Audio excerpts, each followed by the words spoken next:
राष्ट्रगीत वंदे मातरम के 150 वर्ष पूर्ण होने के उपलक्ष्य में देश भर में शुक्रवार को कई कार्यक्रम आयोजित किए गए। प्रधानमंत्री नरेंद्र मोदी ने 1 साल तक चलने वाले कार्यक्रम का शुभारंभ किया। देश के 150 प्रमुख स्थानों पर वंदे मातरम का सामूहिक गायन हुआ। इसी कड़ी में शुक्रवार को राजस्थान में 10 जिला मुख्यालय पर वंदे मातरम का गायन किया गया। राज्य स्तरीय समारोह जयपुर के SMS स्टेडियम में हुआ। समारोह में 50,000 लोगों ने एक साथ वंदे मातरम गाया। कार्यक्रम के मुख्य अतिथि मुख्यमंत्री भजनलाल शर्मा और अध्यक्षता भाजपा प्रदेश अध्यक्ष मदन राठौड़ ने की। सीएम भजनलाल शर्मा और अध्यक्ष मदन राठौड़ ने कहा कि ये सिर्फ गीत नहीं बल्कि राष्ट्र की पहचान, गौरव का शाश्वत। सीएम ने युवाओं से 3 बातों को याद रखने का आह्वान किया। यह गीत बंकिम चंद्र चटर्जी ने 7 नवंबर 1875 की अक्षय नवमी के दिन लिखा था। इसे रविंद्रनाथ टैगोर ने 1896 में कांग्रेस के कोलकाता अधिवेशन में पहली बार गाया था। 24 जनवरी 1950 को संविधान सभा ने इसे राष्ट्रगीत का दर्जा दिया गया। मुख्यमंत्री भजनलाल शर्मा ने कहा कि वंदे मातरम आजादी की लड़ाई लड़ने वालों का, युद्ध क्रांतिकारियों का सूत्र बना। वंदे मातरम आजादी से लेकर अब तक हर आंदोलन में जुबान पर रहा है। जब हम 150 वर्षों का इतिहास उत्सव मना रहे हैं तो युवाओं के आह्वान से कि हमारे इतिहास को जाने, युवा भारत का भविष्य राष्ट्र के आशा है। इस विरासत संरक्षण है। इसीलिए जानना जरूरी है कि नेताजी सुभाष चंद्र बोस ने जब आजाद हिंद फौज की अंतरिम सरकार की घोषणा की थी, 3 बात याद रखें युवा। मुख्यमंत्री शर्मा ने युवाओं से कहा कि उन्हें 3 बातों का जानकारी होनी चाहिए। पहली बात, वो इतिहास को जानिए। जब तक आप अपने स्वतंत्रता संग्राम के इतिहास को नहीं जानेंगे तब तक आप आजादी के मूल्यों को नहीं समझ पाएंगे। वंदे मातरम का इतिहास जानिए, इसके बाद हर शब्द का अर्थ समझिए, इसके बाद हर शब्द का अर्थ समझाइए। दूसरी बात, राष्ट्र प्रेम को जीवित रखें। आज सोशल मीडिया पर विदेशी संस्कृति हावी हो रही है, उस पर हमें अपने जड़ों से जुड़ा रहना होगा। वंदे मातरम को अपने दिल में बसाना है। तीसरी बात, देशभक्ति को कर्म में बदलना है। केवल नारे लगाना काफी नहीं है। अपने कर्तव्य का ईमानदार से पालन करें और देश को आगे बढ़ाने में योगदान दें। युवा देश का भविष्य का निर्माता है, इसलिए उन्हें इन 3 बातों का याद रखना चाहिए। राजस्थान के हर स्कूल कॉलेज में वंदे मातरम की भावना को समझा जाए, जिन्होंने देशभक्ति और देश को आजाद करने में योगदान दिया। सरदार वल्लभ भाई पटेल का जन्म भी 31 अक्टूबर 1875 में हुआ। भगवान बिरसा मुंडा का जन्म भी 15 नवंबर 1875 में हुआ। तीसरा, जो आज का हम कार्यक्रम मना रहे हैं, इस राष्ट्रगीत को भी 7 नवंबर 1875 को बंकिम चंद्र चट्टोपाध्याय ने लिखा था। एक साथ गायन। जयपुर में राज्य स्तरीय समारोह, 5000 लोगों ने वंदे मातरम गाया। मुख्यमंत्री और प्रदेश अध्यक्ष ने 3 रंग के गुब्बारे आसमान में उड़ाकर कार्यक्रम शुरू किया। राजस्थान के इंडियन आइडियल 14 के रनअप रहे पीयूष पवार ने देशभक्ति गीतों पर समा बांधा। कार्यक्रम में कैबिनेट मंत्री राज्यवर्धन सिंह राठौड़ भी मौजूद थे। कार्यक्रम में संयोजक भूपेंद्र सैनी ने बताया कि प्रदेश भर में हर जिला और संभाग मुख्यालय पर कार्यक्रम होंगे। विद्यालयों में राष्ट्रगीत एवं राष्ट्रगान का सामूहिक गायन, निबंध लेखन, चित्रकला, रंगोली प्रतियोगिताएं, NSS का स्वच्छता अभियान और रक्तदान शिविर, स्वतंत्रता सेनानियों और उनके परिजनों का सम्मान और थीम आधारित सांस्कृतिक कार्यक्रम होंगे। स्कूल, कॉलेज और सामाजिक संस्थाओं की सहभागिता के साथ देशभक्ति के महाअभियान को जन आंदोलन का स्वरूप दिया जा रहा है। एक स्थान, एक समय, एक गीत, वंदे मातरम की थीम पर सामूहिक गायन कार्यक्रम होंगे। इनमें नागरिकों, विद्यार्थियों और स्थानीय संगठनों की व्यापक भागीदारी सुनिश्चित की जाएगी। रन रैली और सामूहिक सेवा कार्य के माध्यम से स्वदेशी और राष्ट्रीय एकता का संदेश प्रत्येक गांव तक पहुंचाया जाएगा। और बहनों, सबसे पहले तो मैं आप सभी को वंदन करता हूं, अभिनंदन करता हूं, आप सभी को मैं प्रणाम करता हूं। आज का ये बहुत ऐतिहासिक दिन है और ये ऐतिहासिक दिन हम सब मिलकर के उस अमर काव्य की वंदना कर रहे हैं। आज के दिन हम सभी राष्ट्रीय चेतना के महान गीत वंदे मातरम के 150 वर्ष पूर्ण होने के साक्षी बन रहे हैं। वंदे मातरम, जिसने हमारे स्वतंत्रता संग्राम को स्वर दिया, जिसने करोड़ों भारतीयों के हृदय में राष्ट्र प्रेम की ज्वाला प्रज्वलित की। वंदे मातरम मात्र एक गीत नहीं है, ये हमारी सामूहिक चेतना है, ये हमारी आत्मा की पुकार है, ये हमारी मातृभूमि की प्रति अनंत श्रद्धा का प्रतीक है। ये वंदे मातरम जब बंकिम चंद्र चट्टोपाध्याय जी ने अपने उपन्यास आनंद मठ में इस अमर रचना को लिखा है, तब शायद उन्हें यह भी अनुमान नहीं था कि ये पंक्तियां भारत माता की आजादी के लिए लड़ने वाले लाखों वीरों का युद्धनाद बन जाएंगी।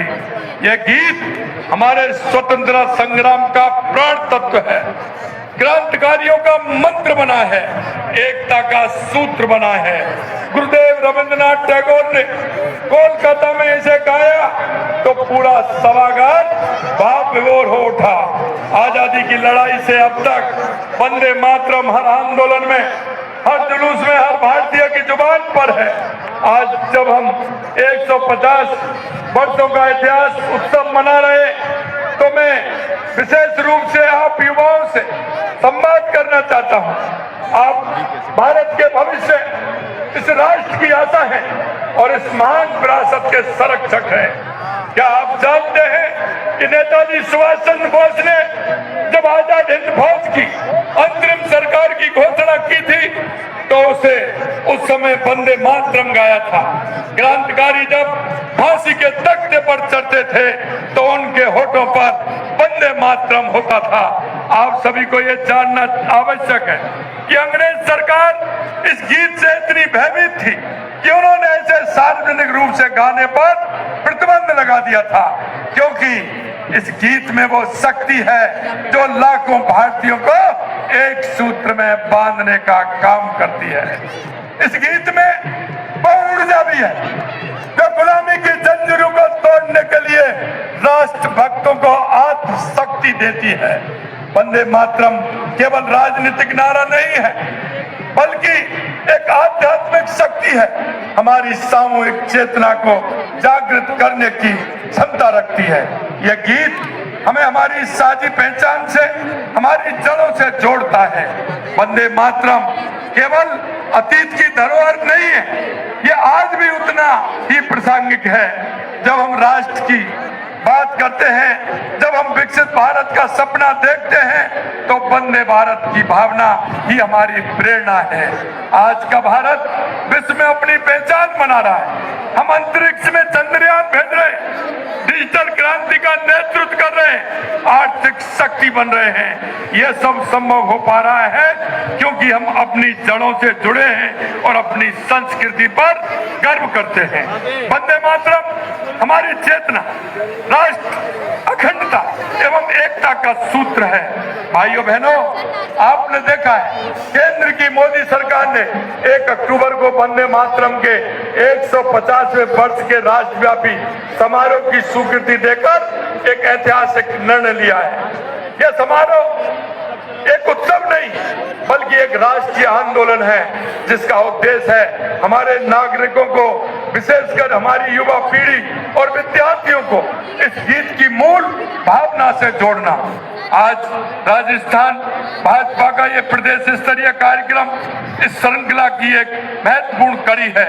हमारा राजस्थान जो वीरों की भूमि है, शहीदों की धरती है, यहाँ वंदे मातरम की गूंज हर घर, हर गली में व्याप्त है। राजस्थान की धरती ने हमेशा देशभक्ति की अद्भुत मिसाल पेश की है।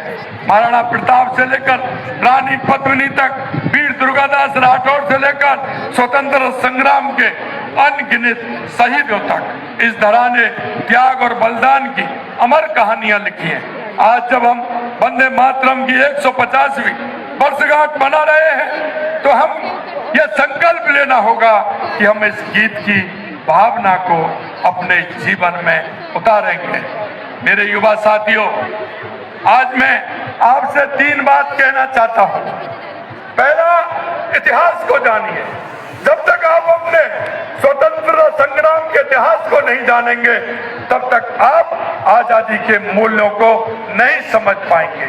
वंदे मातरम का इतिहास जानिए, इसके हर शब्द का अर्थ समझिए। दूसरा है, राष्ट्र प्रेम को जीवित रखिए।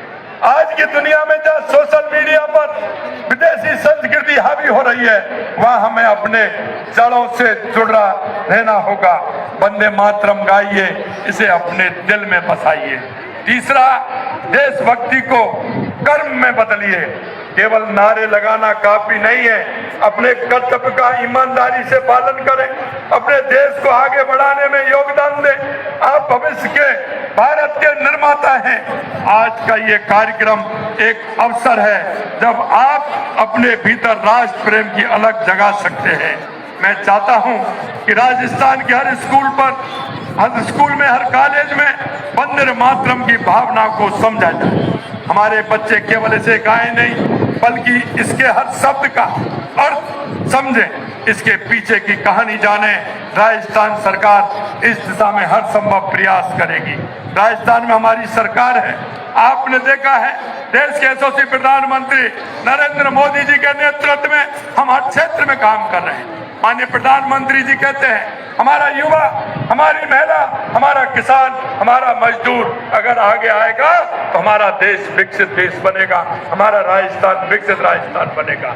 हम उस मूल मंत्र को लेकर के आगे चल रहे हैं। चाहे हमारे युवा हो, लगातार युवाओं के क्षेत्र में हम काम कर रहे हैं, युवाओं को रोजगार देने का काम कर रहे हैं। किसान के प्रति आप देख रहे हैं जिस तरह से देश के यशस्वी प्रधानमंत्री नरेंद्र मोदी जी के नेतृत्व में हमारी केंद्र और राज्य की सरकार काम कर रही है। इसी तरह से हमारी महिलाओं के उत्थान के लिए लगातार हम काम कर रहे हैं।